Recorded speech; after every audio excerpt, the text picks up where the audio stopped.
kepada Bapak Menteri, yaitu Kementerian Sosial Negara Kesatuan Republik Indonesia. Ini kami menyampaikan terkait program Keluarga Harapan, yaitu PKH, bantuan pangan non tunai sembako atau PKH yang diprogramkan oleh pemerintah sekarang oleh Bapak Presiden, Bapak Prabowo. Semoga Bapak Prabowo mendengarkan apa yang kami masyarakat sampaikan. Ya, hari ini hari Minggu, tanggal 15 Juni tahun 2025. Tadi kita sempat bertanya ke Kepala Dinas Sosial Kabupaten kita, Kabupaten Sintang. Jawaban beliau, info dari pusat sudah disalurkan, mungkin belum sampai ke daerah. Berarti belum sampai ke daerah, ya. Enggak tahu mestinya di mana. Enggak tahu mestinya di mana. Itu jelas Kepala Dinas Sosial Kabupaten Sintang. Dan juga kita tanya pada hari yang sama juga kepala desa, apalagi kepala desa kan. Kita tanya mengenai informasi program Keluarga Harapan ini, yaitu PKH. Jawaban kepala desa, kami nadai kala di Padah. Ya. Jawaban dia, bahasa Indonesianya saya terjemahkan. Ya. Enggak pernah dibilang kami. Nah, itu artinya. Enggak pernah dibilang kami. Bahasa Dayaknya, nadai kala di Padah kami. Ya, yaitu. Nah, terus, waduh, kok macam itu, saya bilang. Ya, jawabannya, iya.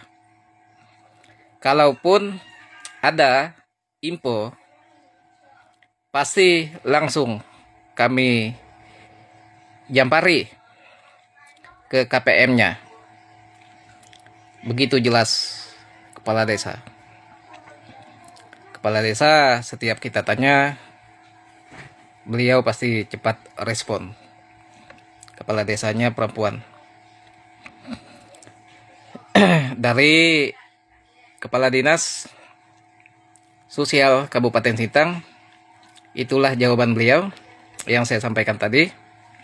Info dari pusat sudah disalurkan. Mungkin belum sampai ke daerah. Belum sampai, mungkin. Kok barang yang sudah disalurkan lewat sistem, ya, hanya transfer berapa detik saja, kok bisa belum sampai? Kan aneh juga. Kita ini kan di dunia teknologi. Apapun yang kita sampaikan saat ini, bisa sampai saat ini. Nah, terkait bantuan PKH untuk masyarakat KPM,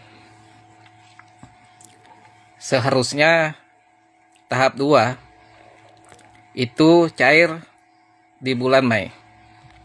Ada info. Tapi sampai Juli ini, sampai pertengahan Juli ini juga belum ada tahap 2 untuk daerah Kabupaten Sintang. Nah, itukah yang namanya bantuan yang tidak tepat waktu? Tidak tepat waktu. Ya, bahkan bisa tidak tepat sasaran. Aturan ini, aturan itu, data ini, data itu dirubah dan dirubah terus.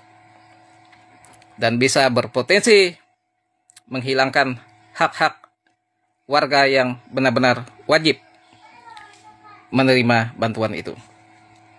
Bisa berpotensi, ya, menghilangkan hak orang lain.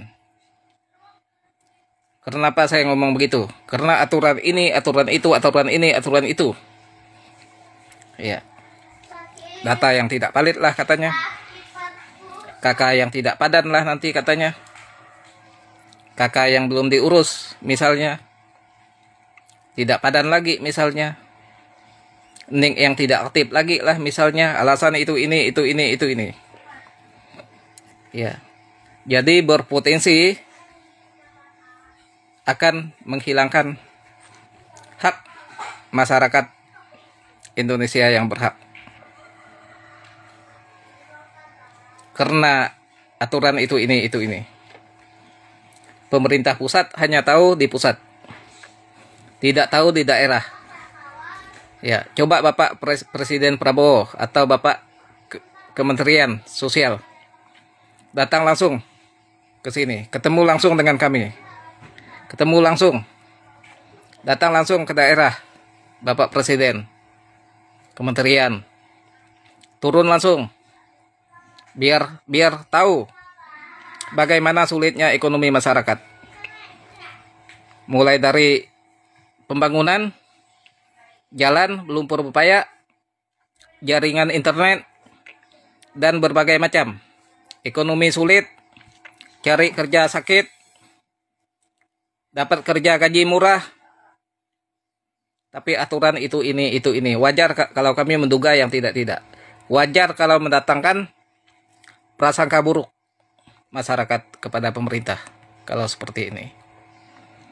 Jadi semoga apa yang saya sampaikan ini didengarkan oleh Bapak Menteri yang terhormat yang duduk di kursi empuk di sana.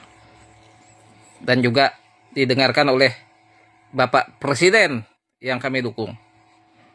Apa yang kami sampaikan ini. Jangan kita tanya satu, tidak tahu, tanya dua, tidak tahu, tanya tiga, tidak tahu. Hal-hal ini. Mau viral, baru dia tahu semua. Ya. Dan kami minta ini dicek betul-betul. Ya, ini ada apa ini? Ada apa ini? Ya. Aturan-aturan yang berbagai jenis. Yang masyarakat tidak tahu menahu. Dibuat-buat seperti ini, seperti itu, seperti ini, seperti itu. Yang sudah dianggarkan oleh negara sekian. Ya. Diduga terpotong sekian. Nah, jadi apa yang saya sampaikan ini semoga juga mulai dari tingkat kabupaten kota, Bapak Bupati, Wakil Bupati mendengarkan, Bapak Gubernur, Wakil Gubernur mendengarkan, Wapres, Bapak Presiden mendengarkan, Kementerian juga mendengarkan. Ini saya mengkritik terkait bantuan-bantuan yang tidak tepat waktu. Itu yang namanya meringankan beban masyarakat. Kalau tidak tepat waktu, itu tidak meringankan namanya. Itu menyebabkan komplain, menyebabkan kritik. Ya, saya jarang mengkritik. Tapi kalau saya sudah mengkritik, berarti berpotensi ada yang tidak beres. Saya rasa cukup itu. Terima kasih. Adil Catalino, Baco Ramin Kasaruga, Basengat Kajubata. Arus. Salam Dayak Genteng.